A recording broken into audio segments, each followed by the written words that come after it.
Hey y'all, my name is Brock Hart and I am 16 years old, and on October 5th, 2009, my mom and dad got their first gray hair.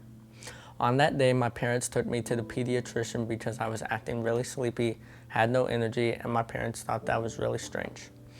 The pediatrician told my parents to take me to the hospital, and we found out that I had leukemia. Now my family's lives have completely flipped. Now this story is a very, very long story. It spans from October 5th, 2009 all the way to February 12th, 2013. In between those times, I have had 13 surgeries, 3 chest tubes, more stitches and pokes than you can count, over 100 blood transfusions, 60 platelet transfusions, and the list goes on and on. Now I don't remember any of it, but I've heard stories, and so that is what I'm here to share. One story that was told to me was when I was in the hospital and I was doing really good. I was just going through chemo, and then they found this thing called a fungal infection. Now because of this fungal infection, some places were so bad that they had to go in and grab it out of me. They cut open the side of me and scooped out half my lung because it wasn't good anymore because it was full of the fungal infection.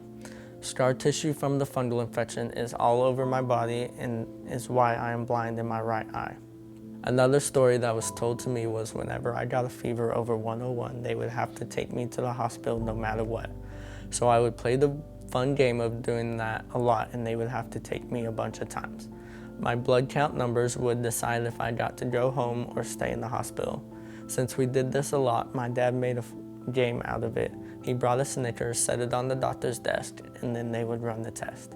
If the doctor came back and took the Snickers, that meant we were good. We got to go home and see them tomorrow.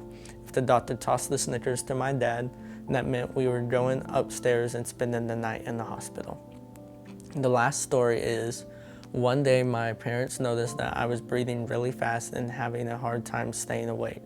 So my parents decided that mom would take me to the ER.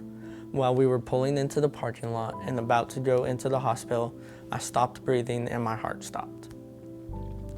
As she is going into the hospital, she is yelling, "My baby's not breathing, my baby's not breathing."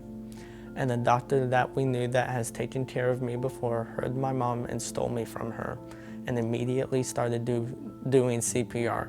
As this is happening, another doctor hears us and trying to help, and then another and another. There were more than 10 doctors in my room by the time we got to a room, trying everything they could to get my heart to beat again. A doctor was literally leaving from her shift, heard that I wasn't breathing, and said, "I'll be right there." So the doctors did their thing and got my heart started back up, and then I was like, ooh, that was fun. Let's do it again. So that day I died 3 times, and 3 times those doctors brought me back. Those 3 times my heart stopped and they brought me back because they cared for me so much and wanted me to live. That's what Children's Hospital is. They actually care. They want their kids that they take care of to survive and grow up to be healthy humans. After that incident happened, I started to get better and they started seeing a lot of improvement. Fast forward to February 12th, 2013. That is the day of my bell ringing. So from October 5th, 2009, all to February 12th, 2013, me and my family were fighting cancer. It's not just me that goes through it. It affected everyone in my family. My little sister Reese had to grow up with an older brother that was always in the hospital. My older sister JC had to grow up being on her own a lot. There was a lot of times that she would have to go to my grandparents' house because I was in the hospital. Some of you might not know, but bell ringing is when someone is cancer-free. They get to ring this little bell and everyone comes, and it's a whole big thing. Ever since my bell ringing, I have gone through countless therapies. I went to a lot of people to help me get back to the normal.